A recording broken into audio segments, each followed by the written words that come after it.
WHBF is local for you. This is Local 4 News this morning. Good morning. I'm Emily Scarlett. Thanks for watching Local 4 News this morning. And I'm James Sears. Davenport leaders are eager to do what they can to bring a large manufacturing operation to the city. Plans for the plastic company Scarlett to come to the Quad Cities was a major topic at last night's Committee of the Whole meeting. Scarlett would create 500 new jobs if approved, but some are concerned about the incentives that would come along with that. Local 4's Brianna Collier has more on the discussion. Davenport's Economic Development Director Bruce Berger says the city wants to discount property taxes for Scarlett Corporation's proposed new facility. That discount could end up being between $50 and $60 million over the next 15 years. But Berger says the burden won't fall on taxpayers. As this company, if they would build this plant here, the property taxes would increase, and they would essentially pay for a much higher tax bill, and that tax bill would in part get rebated to them and help make the improvements.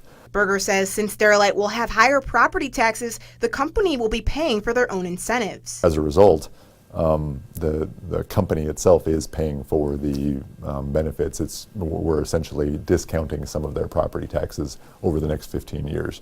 Berger says those numbers could be higher with state benefits. Multiple steps are involved. The state is considering some incentives for the company, and the state actually requires the city to do a preliminary support of some incentives as well to kind of match the state incentives. He says a large portion of that money will help finance the new plant and the 500 new jobs it would bring to the area. As the facility is built, the manufacturing and distribution facility is built, there will be an increase in its property tax value. And so because the company will be paying a higher tax bill, a portion of that, not all of it, but a portion of that will go back to the company to help them finance the structuring. The council will vote next week on whether to formally support Scarlett, and from there the state will vote on the company's application January 20th. Brianna Collier, Local 4 News. Thank you, Brianna. Davenport City leaders are now taking their turn at coming up with a backyard chickens ordinance. Mayor Frank Klipsch says the city's proposal would limit families to 6 hens and require them to get a license. It'll take about 6 weeks before Davenport makes a final decision on that ordinance. A local bakery has been bought out by a national snack food company. J&J Snack Foods announced it acquired the stock of Rock Island's Hill and Valley. The New Jersey-based company makes snacks like the Super Pretzel, icy frozen beverages, and Minute Maid frozen juice bars. Hill and Valley is known for its sugar-free bakery items. A company spokesperson says buying the Rock Island factory will make it easier to offer more products to customers, and no jobs will be lost. The fight for school funding is still on the table in Iowa as state lawmakers begin their 2017 legislative session. Superintendents across the state say their schools have been underfunded for years and now they want more money. Local 4's Amanda Krenz reports what educators and Governor Terry Branstad say about the financial challenges. So our hope is for 4%. 4% typically gives you enough money. Those are school administrators from very different districts. Dr. Ann Sullivan is the Chief Human Resource Officer for Des Moines Public Schools. And Des Moines Public Schools is actually the 6th largest employer in the metro. Darren Derflinger is the superintendent for the Van Meter School District. The last 6 years have been the lowest we've been funded. Both of these school administrators say students, teachers, and school operations in general need that 4% funding increase. What they would like is 4%. It's not realistic. No, that's not going to happen. We don't have that kind of money. Well, look at revenue growth. Right now it's 1 point something.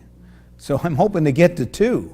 Districts have juggled the best they can and tried to make as few cuts as possible so that students can receive the best education possible. We work very hard to protect the classroom so that all of the cuts stay away from the classroom. Education is the biggest item in the state budget, getting $138 million. See education as an investment and not a cost. I think that's one of the things that seems to get played out a little bit is it's seen as an expense, but it really needs to be seen as an investment. And I think if they went in with that philosophy, they'd probably make different decisions.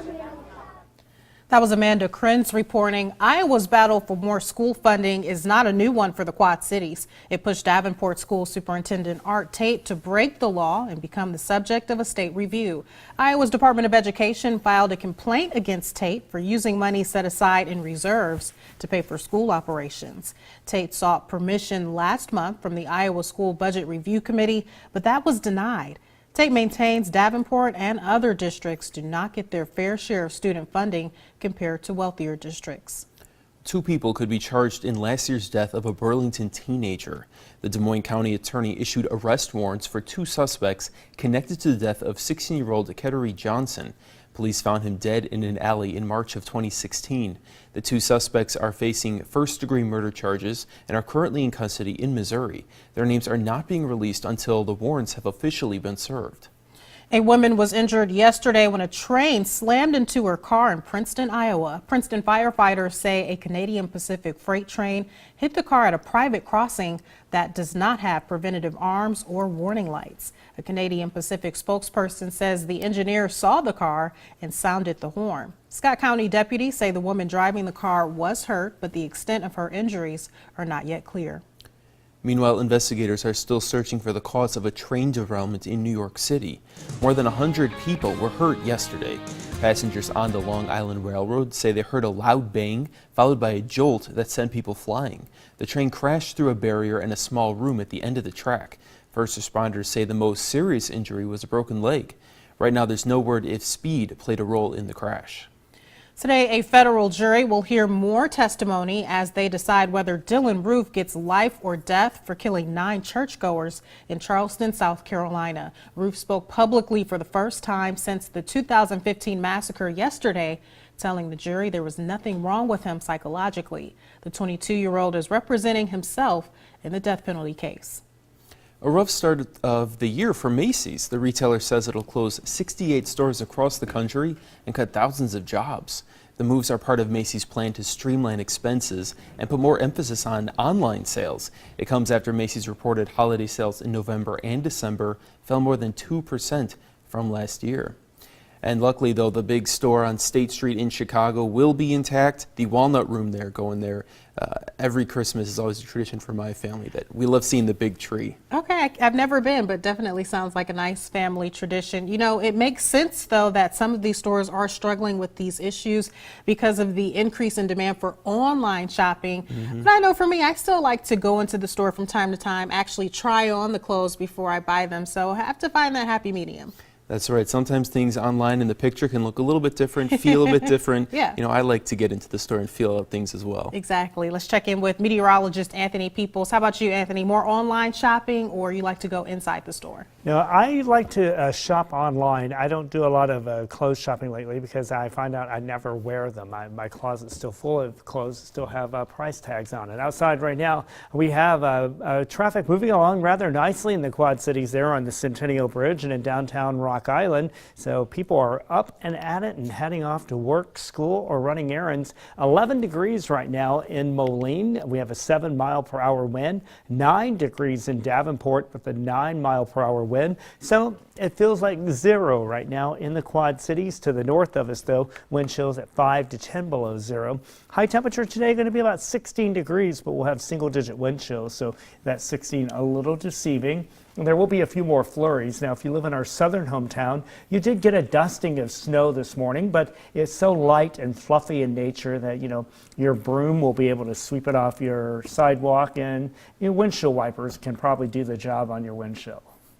For sure, and keep bundled up for just a few more days till it warms up. Yeah, at least through Sunday, because high temperatures today and tomorrow in the teens. We moderate a little this weekend, but the more decent warming comes in next week. All right, well, definitely feeling wintry out there, just not dealing with too much snow. Thanks, Anthony. The Augustana women's basketball team tries to get back in the win column after 2 straight losses. That and more ahead in your morning sports. The time now is 6:41. You're watching Local 4 News this morning. WHBF is local for you with James Sears, Emily Scarlett, and meteorologist Anthony Peoples. This is Local 4 News this morning in high definition.